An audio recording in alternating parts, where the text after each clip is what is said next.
Standard 8 Subject General Science Lesson number 14 Measurement and Effects of Heat Calorimeter. In this video we are going to see what is calorimeter and how it is used. As we know that calorimeter is used to measure the heat content of an object. Using this equipment, we can measure the heat produced or absorbed in a physical or chemical process. Suppose the mass of the inner vessel in the calorimeter is mc and its initial temperature is Ti, and the mass of the water in the calorimeter is mw. The temperature of the water will also be Ti, because both are in equilibrium. Suppose we place an object of mass m0 and temperature T0 in the calorimeter. If T0 is higher than Ti, the object will give away heat to the calorimeter and water. Soon the temperature of all three will become the same.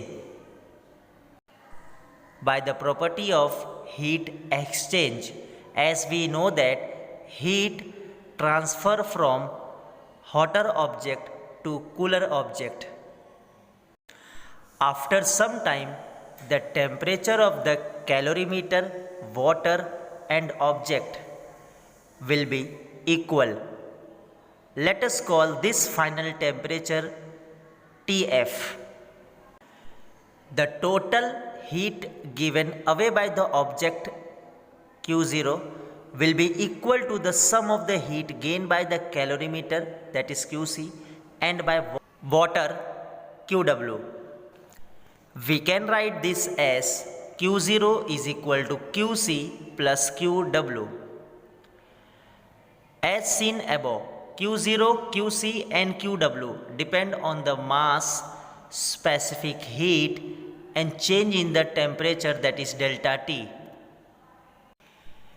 If the specific heat of the material of the calorimeter, water and the objects are Cc, Cw and C0 respectively, we can write using formula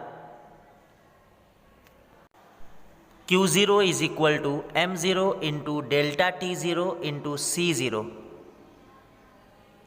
Now delta T0 is equal to T0 minus Tf. Similarly, Qw is equal to mw into delta Tw into Cw, where delta Tw can be calculated by using Tf minus Ti. Now Qc is equal to mc into delta Tc into Cc, where delta Tc can be calculated is equal to Tf minus Ti, which is further is equal to delta Tw. Now using the equation Q0 is equal to Qc plus Qw, we can write m0 into delta T0 into C0 is equal to mw into delta Tw into Cc plus mc into delta Tc into Cc. We can measure all the masses and temperatures. If we know the specific heat of the material of the calorimeter, that is copper, and that of the water, we can calculate the value of the specific heat of the object using the above formula. We will learn about this in more detail in the higher standard. That's all in this video. Thank you.